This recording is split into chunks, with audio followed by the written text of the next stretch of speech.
الرحمن الرحیم۔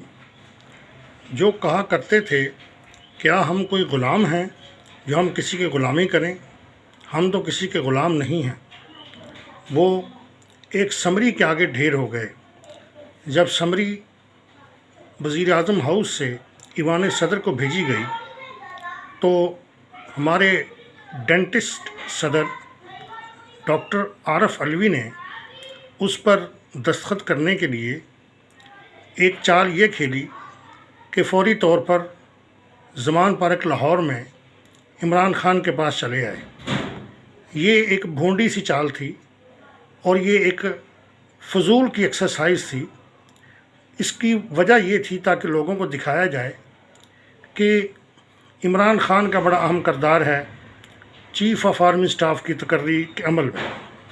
حالانکہ عمران خان کی کوئی حیثیت نہیں، ان کا کوئی آئینی اختیار نہیں، دستور نے انہیں کوئی اختیار نہیں دیا، نہ وہ اپوزیشن لیڈر ہیں، نہ وزیر اعظم ہیں، نہ وزیر اعلیٰ ہیں۔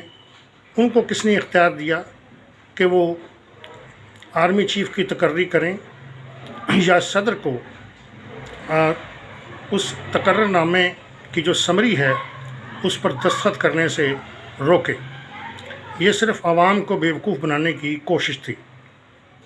چنانچہ جو شخص یہ کہتا تھا کہ ہاں ہم کسی کے غلام ہیں، اسے بلاخر ایک ادارے کی غلامی میں آنا پڑا اور اس ادارے کی سرداری قبول کرنی پڑی اور خود کو ایک غلام کے طور پر قوم کے سامنے لانا پڑا۔ اس سے قبل وہ امریکہ کو بھی کہتے تھے کہ امریکہ جو ہے وہ ہمارا آقا نہیں ہے، ہم کسی کے غلام نہیں ہیں، مگر پھر انہوں نے اس کی غلامی کو بھی قبول کر لیا اور کہا کہ رجیم چینج کا جو بیانیہ انہوں نے بنایا تھا وہ ایک ماضی کا قصہ بن چکا ہے، میں تو امریکہ کے ساتھ اچھے تعلقات چاہتا ہوں۔ ان کے جو فالوورز ہیں ان کو یہ بات سمجھ نہیں آ رہی اور انشاءاللہ عنقریب سمجھ آ جائے گی کہ یہ شخص صرف جھوٹ بولتا ہے، بڑی بڑی باتیں کرتا ہے اور لمبی لمبی چھوڑتا ہے۔ اس کے علاوہ اس کی سیاست کا اور کوئی خاصہ نہیں ہے۔ اس کی جو سیاست ہے وہ اسی چیز کے تحت گھومتی ہے کہ لمبی لمبی چھوڑو، بڑی بڑی باتیں بنا کر اور جھوٹ لوگوں کے آگے پیش کرو اور اتنا جھوٹ بولو کہ لوگ سچ سمجھنے لگیں۔ اسٹیبلشمنٹ کی غلامی بھی قبول کر لی اور امریکہ کی غلامی بھی قبول کر لی۔ اسے عنقریب آئین کی غلامی بھی قبول کرنی پڑے گی۔ جو آئین کے خلاف اور غیر آئینی یہ اقدامات کر رہے ہیں اور اس طرح کے خیالات رکھتے ہیں کہ ہم آئین شکنی کر کے پاکستان میں حکومت بنا لیں گے یا آئین کو روند کر ہم اپنے عزائم کو پورا کر لیں گے، یہ ان کا خواب ہے جو کبھی پورا نہیں ہو سکتا۔ لمبی لمبی چھوڑنے والے آج غلامی کا طوق گلے میں ڈال کر اور بیٹھے ہوئے ہیں اور یہ سمجھتے ہیں کہ وہ راولپنڈی میں جا کر تقریریں کر کے اور بڑی بڑی باتیں کر کے اپنے فالوورز کو بیوقوف بنا لیں گے، تو شاید وہ اس میں کامیاب ہو جائیں، لیکن ایسی سیاست ناپائیدار ہوتی ہے اور آخر وہ کب تک لوگوں کو جھوٹ بول کر اور لمبی لمبی چھوڑ کر بیوقوف بنا لیں گے۔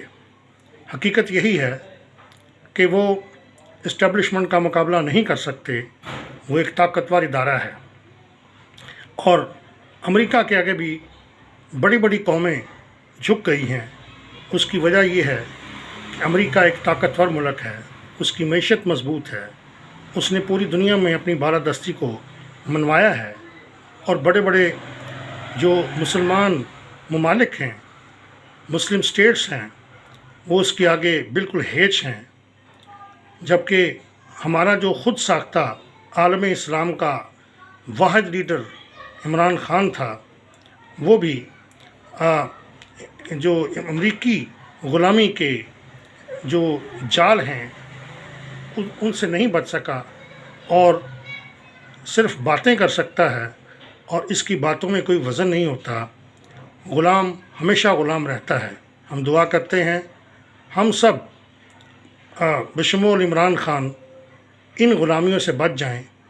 اسٹیبلشمنٹ کی طاقت اپنی جگہ مسلمہ ہے، لیکن اسٹیبلشمنٹ اپنے دائرہ کار میں رہے، اور ہم سیاستدان، ہم عام لوگ طاقتور اداروں کے آگے سر تسلیم خم نہ کریں، بلکہ ہماری حیثیت اور سٹیٹس ہو، ہمارا بھی کوئی مقام ہو، ہماری بھی کوئی حیثیت ہو، کوئی پوزیشن ہو، جبکہ امریکہ کی بالادستی بھی دنیا سے ختم ہو۔ ہم کبھی یہ خواہش نہیں کریں گے کہ ہمارا کوئی سیاسی لیڈر پہلے تو امریکہ کو آنکھیں دکھائے اور پھر اس سے معافیاں مانگتا پھرے، اور امریکہ کے سفیروں اور امریکیوں کا جو ہے وہ پاؤں پکڑتا پھرے۔ یہ ہمارے لیے بھی باعث شرم ہے۔ کاش ایسا کرنے والے لوگ بھی شرم محسوس کریں۔